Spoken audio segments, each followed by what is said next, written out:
Ame tena la juin kalo kile tan saba samba flani mugani fla malati fla dema bele jeni foluno ama fo o bismillah anga don kibaru keneka kibara mba mulu ka do ma bioto do de ayela ka fo 16e arrondissement no o commissaire to go yaya nyambeli ale na ka chedo ko ni ye tugo sugu bele jele mike wi sera ka drogu fere la bado mine nu yu ka parent yere wo wede ko seduba nunu ko nga opération do be no no ba fo ma ko opération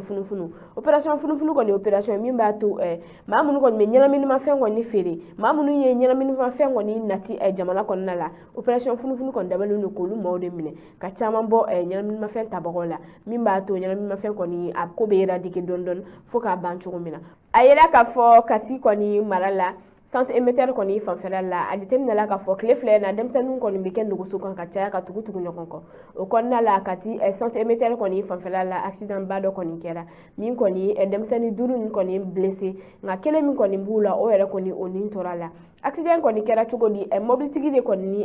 motocycliste nunu ko ni nduna nyokona o de ko na ni sayanyi ama fo ala ka bamato darosmaya o kofe kibra wara mbambulu ka do ma kunungo dimanche do la jean kalo kile tan fla samba fla ni mugani fla yeda ka fo parc géologique ko ni fana fanfela fe mobile fla ko ni fana duna nyogona akere accident baye nga bilan ko ni résultat ma fo mai folo alisa ami wakati mne ko bi ngani ko ni bol ma fe nunu ko ntugo ya iba don ka fo ko accident ko ni ka jugo ya rakosobe ayera ka fo kuchala fana sibiriduna temene ko ni na jean kalo kile tan ni kene samba fla ni mugani fla yen postu ko ni fana attaquer la kuchala postu do ko ni beno na be fo ma ko gunchina postu ko ni attaquer la kosobe ayela ka fo ko tieni ko ni fana barka boyna bar ni mamunu ko ni tumme mobile ko no e bul ma fe senani wuto ko na ka kise ko nta ka chi